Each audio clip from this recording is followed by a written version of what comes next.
ప్రతి ఒక్క ఎల్లయ్య మల్లయ్య ఎవరి పార్టీకి పని చేయలేదు, ఎవరు జెండా పట్టుకోలేదు. నిన్న మొన్న వచ్చిన వాళ్ళు కూడా నిన్న మొన్న ఎవరికి అవగాహన లేదు. వాళ్ళకు మోజు మినిస్టర్ కావాలి, ఎంజాయ్ చేసుకోవాలి, ప్రోటోకాల్ ఉండాలి, అంతే ఉన్నది. ఏం చిత్తశుద్ధ ఉన్నది? సో లేదు, వర్క్ మీద ఇంట్రెస్ట్ లేదు. వర్క్ మీద ఇంట్రెస్ట్ ఉంటే కూడా సబ్జెక్ట్ మీద కమాండ్ ఉండాలి. ఏదైనా మినిస్టర్ ఉంటే కమాండ్ ఉండాలి, రైట్? ఇప్పుడు నువ్వు హోమ్ మినిస్టర్ ఉంటే నీకు టోటల్ లీగల్ డిపార్ట్మెంట్ గురించి తెలిసి ఉండాలి, లీగల్ పర్సెప్టివ్ నీకు తెలవాలి, క్రిమినల్ ప్రొసీజర్, సివిల్ ప్రొసీజర్ అన్ని నీకు అవగాహన ఉండాలి. ఫిరోజ్ భాయ్, ఇవన్నీ మాటలు విన్న తర్వాత పర్సనల్గా నాకు క్వశ్చన్ అడగాలనిపించింది. మీరు ఎప్పుడు కూడా ఎక్కువ శాతం అపోజిషన్లో ఉన్నారు, ప్రతిపక్షంలో ఎప్పుడు లేని. అండ్ మోర్ ఓవర్ మీరు ఎమ్మెల్యే కూడా ఎప్పుడు కాలేదు కదా. ఇన్నేళ్ళుగా ఎమ్మెల్యే కాని వ్యక్తి ఒకవేళ మినిస్ట్రీ కనుక వస్తే ఏ శాఖలో ఏమేమి చేయాలి, ఎంత అలాకేట్ చేయాలనేది ఇంత డీప్గా ఎట్లా స్టడీ చేసిండు, మీకు ఎట్లా పాసిబుల్ అయింది? 20 years నుంచి ఫాలో చేస్తున్నాం కదా తమ్ముడు. ఓకే. నేషనల్ టెలివిజన్ కానీ, లోకల్ టెలివిజన్ కానీ. ఓకే. ప్రతి ఒక్క రాత్రి నేను ఇంటికి వచ్చిన తర్వాత 1.5 hours టోటల్ న్యూస్ వాచ్ చేసుకుని నేను రాసుకుంటా. ఎంత బిజీ ఉన్నా every day what is happening అనేది ఎవ్రీ డే. రాత్రి వచ్చిన తర్వాత ఎవ్రీ డే నేను ఇంటికి వచ్చేదాకా నా భార్య పండుకోదు, ఎందుకంటే మీకు తెలుసు నా భార్యకి ఎవరు లేరు, నేనే. సో నేను వచ్చిన తర్వాత నా భార్య పండుకుంటుంది. 12 గంటల రాత్రికి నేను స్నానం చేస్తా, చల్ల నీళ్ళతో స్నానం చేస్తా. చేసుకొని నా నైట్ 12 o'clock చల్ల నీళ్ళతో స్నానం చేస్తా. చేసుకొని ఒక FD ఖాన్ కుర్తా పైజామా ఉంటుంది, అది వేసుకొని మస్తు స్టడీయింగ్ రూమ్లో వస్తా.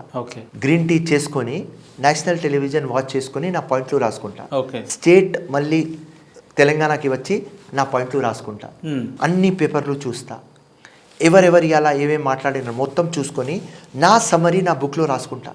అన్ని బై డేట్ మా ఇంటికి రండి, అన్ని పుస్తకాలు ఉన్నాయి, రైట్? దాని తర్వాత పొద్దుగాల లేస్తే 11 o'clock నుంచి 5 o'clock దాకా ఆఫీస్లో ఉంటా. MRO ఆఫీస్ కానీ, RDO ఆఫీస్ కానీ, మున్సిపల్ ఆఫీస్ కానీ, రేషన్ కార్డ్ కానీ, పోలీస్ స్టేషన్ కానీ, హాస్పిటల్ కానీ, స్కూల్ కానీ, సోషల్ వెల్ఫేర్ కానీ, ఇరిగేషన్ ఆఫీస్ కానీ, మున్సిపల్ ఆఫీస్, రెవెన్యూ ఆఫీస్, ఏదైనా నువ్వు చెప్పండి, పంచాయత్ ఏదైనా ప్రతి ఒక్కది పైరవి చేస్తా. ప్రతి ఒక్క ఆఫీస్కి నేనే పోతా. చిన్న డ్రైవర్ దగ్గర నుంచి కమిషనర్ దాకా నేనే మాట్లాడతా. సో ఏమైతుంది? రాజశేఖర రెడ్డి గవర్నమెంట్లో ఏమైంది, కిరణ్ కుమార్ రెడ్డి గవర్నమెంట్లో ఏమైంది, కేసీఆర్ గవర్నమెంట్లో ఏమైంది, రోషియా గవర్నమెంట్లో ఏమైంది, ఇప్పుడు మన గవర్నమెంట్లో ఏమున్నది, టోటల్ సబ్జెక్ట్ మీద అవగాహన ఉన్నది. నేను ప్రతి ఒక్క IAS ఆఫీసర్, IPS ఆఫీసర్ దగ్గర పోతే వాళ్ళు నాకు పని చేసి ఇస్తారు. ఎందుకు ఇస్తారు? అప్పుడు అపోజిషన్లో ఉన్నా, ఇప్పుడు ఎమ్మెల్యే కూడా గెలవలేదు, ఎవరితో కూడా ఫోన్ చేపియా, ఉట్టిపోతా. ఎందుకంటే సబ్జెక్ట్ కంటెంట్ ఉన్నది కాబట్టి అది ఎక్స్ప్లెయిన్ చేసుకొని జస్టిస్ అడిగి వస్తా. సింపుల్ ఒకటే. సో దానికోసం ఈ 20 years నుంచి కంటిన్యూస్లీ థియరీ ప్లస్ ప్రాక్టికల్ ఉన్నది కాబట్టి సబ్జెక్ట్ మీద కమాండ్ ఉంది. ఫిరోజ్ భాయ్, నవేడేస్ పాలిటిక్స్ ఎట్లున్నాయి అని అంటే, పాలిటిక్స్ అంటే ఓన్లీ ఫర్ అపోజిషన్ని మనం ఒక స్టేజ్ మీద తిట్టేసేయాలి, ఇంటికి వెళ్ళి రెస్ట్ తీసుకొని పడుకోవాలి అంటే ఇప్పుడున్న పరిస్థితులలో. కానీ ఒక రాజకీయం అని అంటే ఇంత స్టడీ మైండెడ్గా, లేదంటే ముందు చూపు మైండెడ్గా ఇంత ఉండడం అంటే, మిమ్మల్ని చూసిన తర్వాత చాలామందికి ఏమనిపిస్తుంది అని అంటే, ఈయనకి ఎట్లా పాసిబుల్ అవుతుంది ఇవన్నీ కూడా మెయింటైన్ చేయడం అనే వ్యక్తులకు ఏం చెప్తారు మీరు? అది ఉట్టి ఒక ప్యాషన్.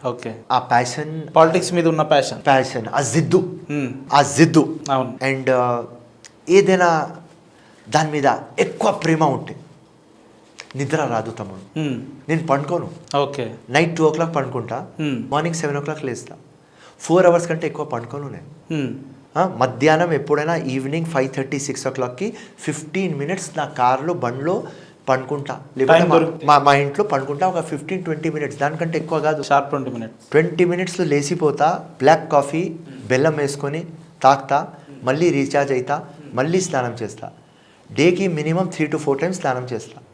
బ్లాక్ ప్యాంట్ కొత్తది, వైట్ షర్ట్ కొత్తది, పర్ఫ్యూమ్ వేసుకుంటా, రైట్? 2 times బ్రష్ చేస్తా. ఎప్పుడు మన దగ్గర నుంచి లోపల నుంచి ఖుష్బూ రావాలి, ఫ్రెష్నెస్ రావాలి, బయట నుంచి రావాలి. ఇది నా సింపుల్ ఫార్ములా. ఈ ఫార్ములాలో కంటిన్యూస్లీ ఉన్నా. ఫిరోజ్ భాయ్, అబ్జో బోలే, నాకు పాలిటిక్స్ అంటే నాకు ప్యాషన్. ఒక రకంగా చెప్పాలంటే జిజ్జు అని కూడా చెప్పారు. ఇంత జిజ్జు ఉన్న వ్యక్తులు నాకు తెలిసి మీరు ఓపెన్గా మాట్లాడండి. ఇప్పుడు చిన్న చిన్న వ్యక్తులు ఎమ్మెల్యేలు అవుతుంటే ఆ పరిస్థితులు కూడా తట్టుకోవడం కొంచెం ఆ సిచ్యువేషన్ని మనం అంటే తట్టుకోవాలంటే కూడా కొంత గట్స్ కూడా కావాలని నేను చెప్పి చెప్తున్నా, నేను ఓడిపోయిన ఈ 223 ఎలక్షన్ ఓడిపోయిన తర్వాత మా కాంగ్రెస్ పార్టీలో 64 ఎమ్మెల్యేస్ గెలిచిన, 40 ఎమ్మెల్యేస్తో కలిసిన ఇప్పుడు దాకా. సో వాళ్ళు కలిస్తేనే ఒకటే మాట, అన్న మేము గెలిచినా నువ్వు గెలవలేదు, కానీ మా కాన్స్టిట్యున్సీ మీరు రావాలి, మీకు ఎంతమంది అభిమానాలు, మీకు ఎంతమంది ఫ్యాన్లు మా కాన్స్టిట్యున్సీకి రావాలి, ఒక్కటే. సో 100% ఉంటుంది, రైట్. 1 minute 2 minutes ఆ సాడ్నెస్ ఉంటుంది, కానీ దాని తర్వాత రీగెయిన్ చేస్తాం నేను, రైట్. ఇంకా ఎక్కువ ఏదో రాసినాడు దేవుడు, కమాన్, ఇది నీకు ఎగ్జామినేషన్ ఫిరోజ్, కమాన్. ఎవ్రీడే మళ్ళీ సెల్ఫ్ మోటివేషన్, మళ్ళీ 100%. పొద్దుగాల లేస్తేనే అద్దం ముందు నేను నాకు మోటివేట్ చేసుకుంటా, ఓకే రైట్. ఫిరోజ్ ఖాన్ ఓడిపోయినాం, గెలవాలి, ప్రజలకు పని చేయాలి, రైట్. Positive, nothing. ప్రజలు నీకు ఓటు వేస్తున్నారు కాబట్టి 60,000 ఓట్లు ఈ నాంపల్లిలో పడినాయి, 2,000తో ఓడిపోయినావా, నో ప్రాబ్లం, రైట్.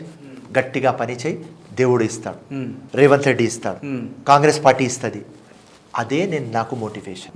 అండ్ 100% ఒకరోజు వస్తుంది, మీరు చూడండి. ఫిరోజ్ భాయ్, కానీ ఇన్నేళ్లుగా ఒక 20-25-30 ఇయర్స్గా మీరు ఒక కాన్స్టిట్యున్సీని ఎంచుకొని నిరంతరం వాళ్ళ ప్రజల కోసం మీ ఇంటి తలుపులు ఎప్పుడు కూడా తెరిచే ఉంచి వాళ్ళ సమస్యల కోసం మాట్లాడుతున్నారు కదా. జనరల్గా ఇప్పుడున్న పరిస్థితిలో ఏ రాజకీయ నాయకుడైనా ఎలక్షన్స్ ఒక 2 months బిఫోర్ వచ్చి ఒకవేళ గెలిస్తే ఉండడం, లేదంటే వెళ్ళిపోవడం అట్లా చేస్తుంటారు. 25 ఏళ్ళుగా ఒక నియోజకవర్గాన్ని పట్టుకొని గెలుపు కోసం ఇంతగా పరితపిస్తున్నారు కదా. ఎన్నడూ ఈ 25 years టర్మ్స్లో అరే నాకు ఈ పాలిటిక్స్ ఎందుకు అవసరమా, లేదంటే ఇంత ఇబ్బంది పడి పాలిటిక్స్ చేయాల్సిన అంత అవసరమా అని ఫ్యామిలీ పరంగా కావచ్చు, మీ పర్సనల్గా ఎప్పుడైనా అనిపించిందా ఫిరోజ్ అన్న?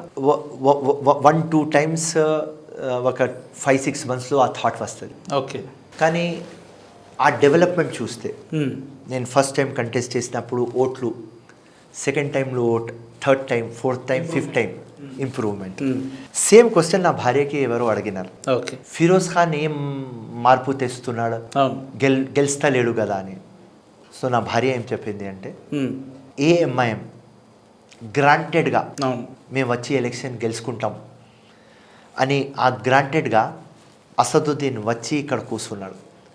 అండ్ ఇవాళ వాళ్ళు గెలిచిన తర్వాత ఎవరైనా సావు అయితే అక్కడ పోయి నిలుస్తున్నారు, ఎవరైనా పెండి ఉంటే అక్కడ పోయి సహాయం చేస్తున్నారు, ఎవరైనా వాళ్ళ ఆఫీస్కి పోతే ఇమీడియట్గా కూర్చోపెట్టి చై తాకిపించి నీళ్ళు తాకిపించి పని చేపిస్తున్నారు. ఇదే పార్టీ వాళ్ళ ఆఫీస్కి పోతే వెళ్ళిపో అని చెప్పేది, ఎవరు పెళ్లికి పోరు, ఎవరు సావుకి పోరు, వాళ్ళకు ఒకటి డిక్టేటర్షిప్ మైండ్లో ఉండేది. కానీ ఫిరోజ్ ఖాన్ పని చేసినాడు కాబట్టి 2,000తో మనం ఓడిపోయినాం కాబట్టి వాళ్ళు ఈ టైం వాళ్ళ గెలిచిన తర్వాత వాళ్ళ జషన్ తీయలేదు. సో